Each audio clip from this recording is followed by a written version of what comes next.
Okay, so I want to talk about the way in which we imagine and think about city regions using London as a case study.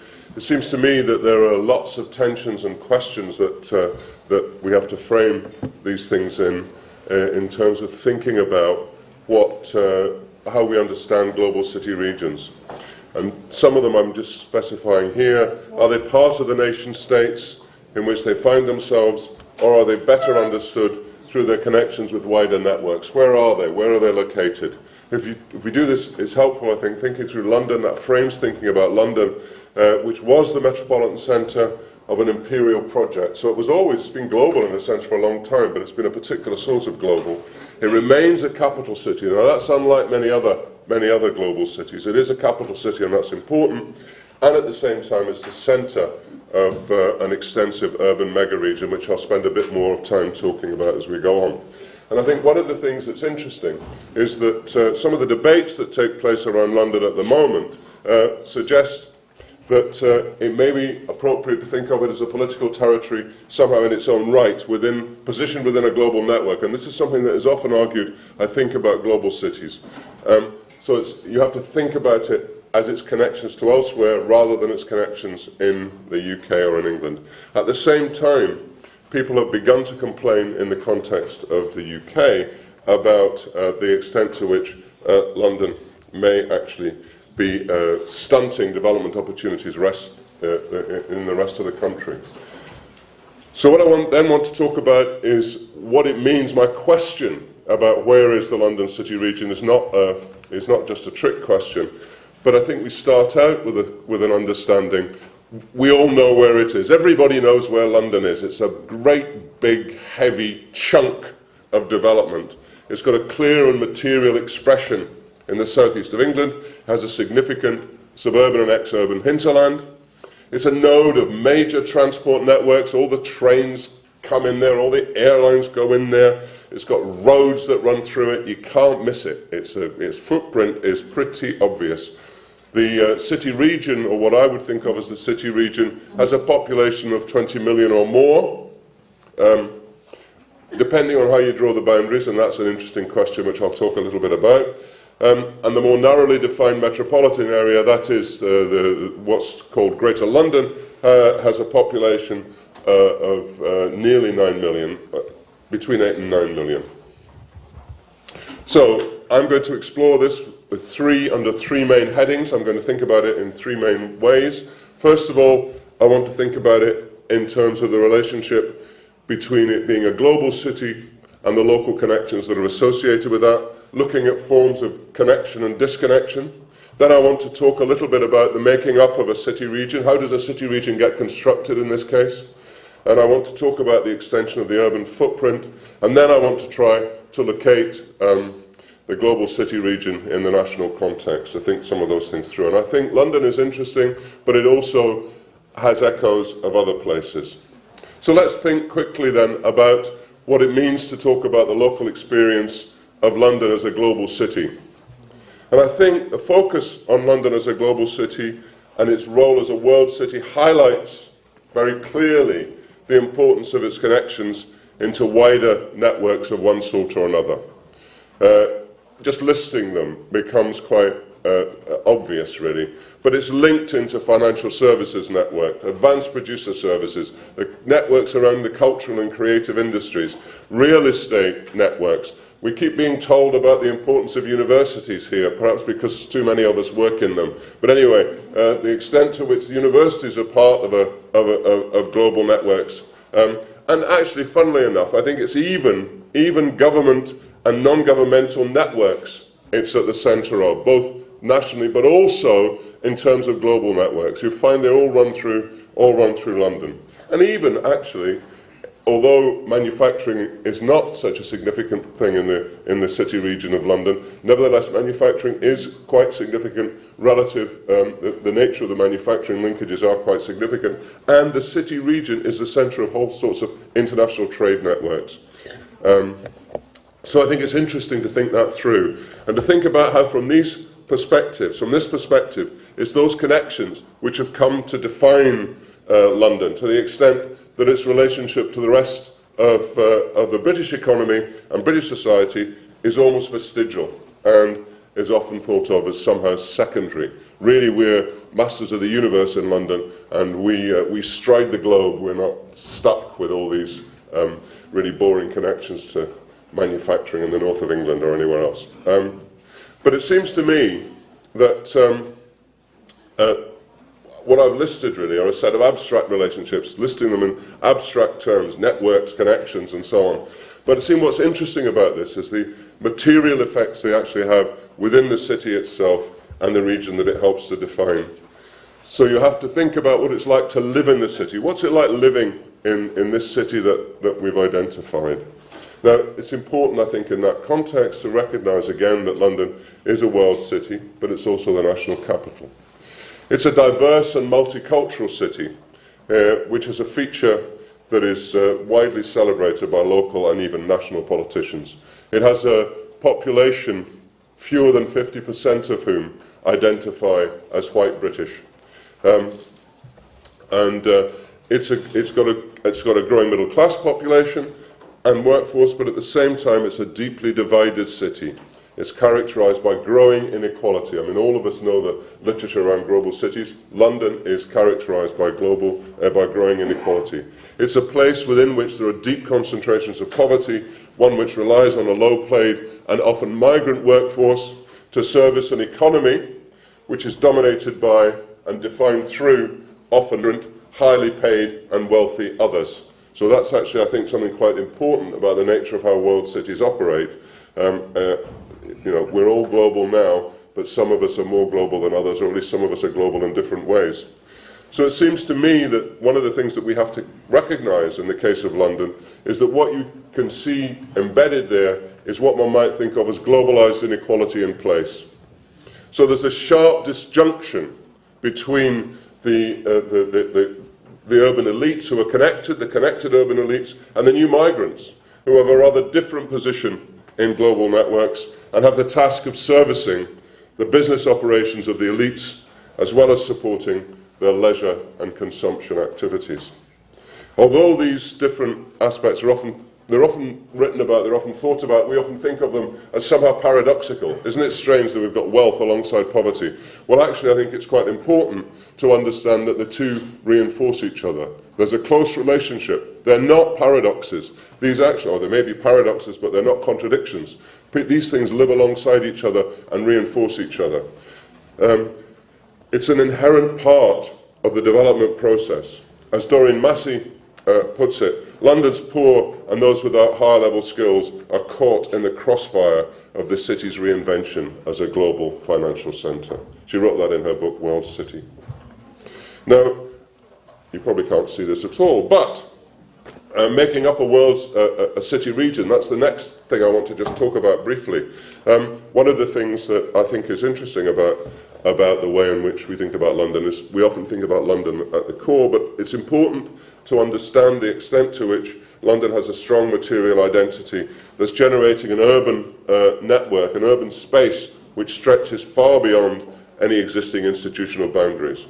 It's a city region that covers a much wider area of the southeast of England. What I've got here is just the map there, is a map that was developed in the context of a particular spatial plan dating from the beginning, from the first decade of this century, which is an attempt to capture some of the dynamism. They were trying to sort of have a plan that wasn't a plan, in which they were beginning to try to have growth areas within the southeast region. And you can see how it stretches out from a London across into the Thames Gateway, but also northwards. Incidentally, it also stretches southwards, it stretches west. So this is just, in fact, even in this attempt to capture what the region is, it doesn't quite capture the extent of it. It extends anyway well beyond the boundaries of Greater London, takes in most of southeastern England. In some versions of this story, something like 50% of the population of England actually live in what could be called the London City region. And it's for many purposes, as Ian Gordon says, a single labour market. people work in different ways. It is what Peter Hall and Kathy Payne have called a polycentric metropolis or polycentric mega region. These are different centres. You can see some of the centres identified on this map, but I could find you, there are many others, port cities like Southampton, Felixstowe, Reading is also one that's not in there, a whole range of different centres. Okay, so one of the challenges, and I think this is one of the things that Bob was pointing to, is I think governing what might be thought of as the ungovernable. So those who've been trying to manage this space have historically found it difficult to do it because they've tried to contain dynamic growth within the formal structures of territorial governments. It's really difficult to think how to do this. There have been lots of attempts to do it. The picture I saw you, as I told you, was part of one attempt to do that, a more or less explicit growth region strategy. But it was an attempt to do it through sets of partnerships, urban development corporations, and targets for housing. But actually it failed because it relied on a whole series of things working across boundaries, territorial boundaries, which didn't quite work. But it also relied on a belief that if you just provided the infrastructure, the housing would follow and the house builders would build where you wanted them to, which I have to say didn't happen because that's not how markets work. But you can see how in a whole range of ways all sorts of plans fit into thinking about the London region. Even the Olympics was partly to do with that. Anyway, that's one of the things that actually failed. But the thing is, they keep trying. These things don't go away. The pressures don't go away. The drive to find ways of governing remain, thinking about ways of taking some account of all this. A whole range of different spatial imaginaries is generated as different actors seek to come to terms with the various shifts of urban life. So I've been doing some work on the edge of the region recently, and just trying to talk through with some of the agencies which keep popping up. Lots of agencies keep popping up which are trying to organise different bits of this ungovernable region, government-sponsored agencies that are sponsored by different levels of government, all trying to bring things together. And it's interesting that this is what they're trying to do. In a sense, they're more or less successful. Stuff happens, stuff doesn't happen. It's not coherent. But if I think about the place where I was looking at in 2016, on the area on the edge of the region, I'm going to list some initiatives here. They will mean nothing to you. There is no reason for them to mean anything to you. It's just that these are just examples of attempts to come up with ways of thinking, of ways of reimagining. We've had the launch of something that was called the Midlands Engine. The Midlands Engine, we've got imaginative names now in England for all sorts of things. We've got a Northern Powerhouse, we've got a Midlands Engine. And the Midlands Engine was supposed to bring together development around Birmingham down to the south, and it incorporated some edges of the southeast. They've got, associated with that, they've got Midlands Connect, which is supposed to be about rail connections and other sorts of transport connections. We've got something that was called England's Economic Heartland, which was a series of counties that came together to claim that they're at the heart of science and technology innovation. We've got the identification of an Oxford to Cambridge arc. See how universities work as symbolic, iconic places, and along which there's supposed to be a growth corridor developing. And at the same time, we've got a whole set of what are called local enterprise partnerships, working more or less ineffectively or effectively, trying to position themselves within the new frameworks. This is, at one level you could see it as chaotic. It's an attempt to govern the ungovernable. So we have to think in this context also beyond the region, I think. The region, it seems to me, is more than lines on a map. It brings me into the next thing I want to say. One of the things about these regions is that there are gaps in them, there are holes in them, development doesn't run across it simply. There are some places that succeed, some places that fail, some places that are bypassed. This is a growth region, but it's a growth region with big holes in it. It's a growth region in which the previous rounds of investment have left some places high and dry. It's got its satellites. At the same time, this growth region has its satellites distributed across the space economy of the United Kingdom and the space economy of England. So it's connected. It's connected within England as well as beyond England. The connections to some of the outposts of London and the southeast in all the big cities, in Manchester, in Leeds, in Sheffield, and so on. And those connections, it seems to me, are more about confirming the dominance of London and the southeast in the UK spatial hierarchies than dispersing power and wealth.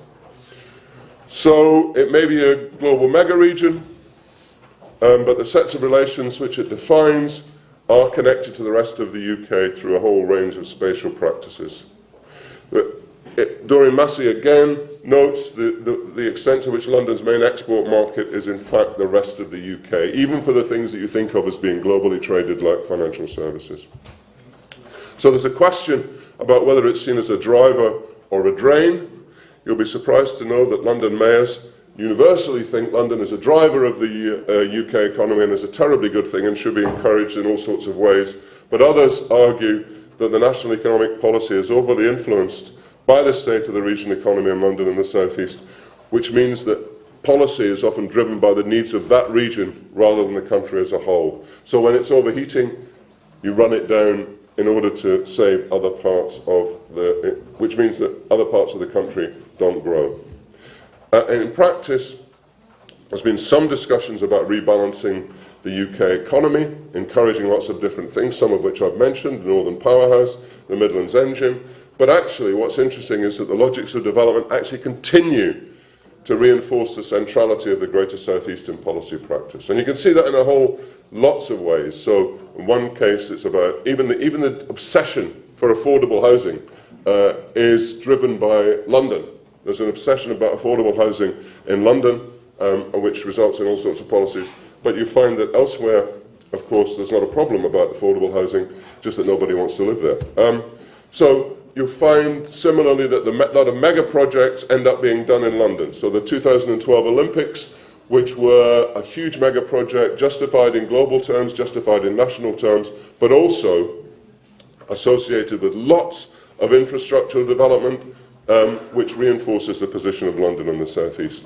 And also clearing a whole area of the city for development on the east of the city, which was part of the case for doing it. So all the national priorities and national investments, even the arrival of a decision to make a third runway at Heathrow, the building of a high-speed rail, north-south high-speed rail line, supposed to help the north, but actually will drive stuff, I think, is also about reinforcing the position of England in the model. And cross-rail range of things within London, which will reinforce London's dominance. We just want to very quickly end with some things about the extent to which you have to think what are the ways this has come through in the context of the Brexit debates, which there have been some references to earlier in the conference. I think it's interesting. Dorian Massey again emphasises the way in which London's global role as a financial centre has worked as a self-referential echo chamber for London, reinforcing the geographical concentration of the wealthy and reinforcing the division between London and the rest, and that sense in which it's actually represented the rise of a new elite and a culture in which it's embedded, which has created all sorts of interesting problems. At the same time, and I won't spend much time on this, you've actually got, as I indicated, a global city from below. Transnational migration has brought whole ranges of different populations who are managing to learn to live together in London. Highest proportion of migrants from inside and outside the EU. And as I said, London, with those identifying as white British, now in a minority.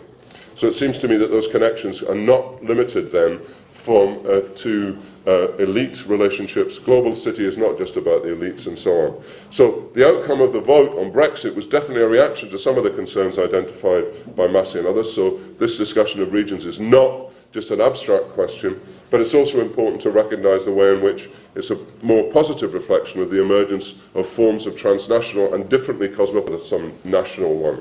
They're not necessarily members of a global elite. The divisions between the divisions within London make it impossible to say that, and that begins to open up the possibility of different sorts of political identity within and beyond the nation and within and beyond the region. So the challenge for those of us who live in the now rapidly moving out of Europe, UK, is how any of this will translate into a positive politics of connection rather than one of division and disconnection. Thank you.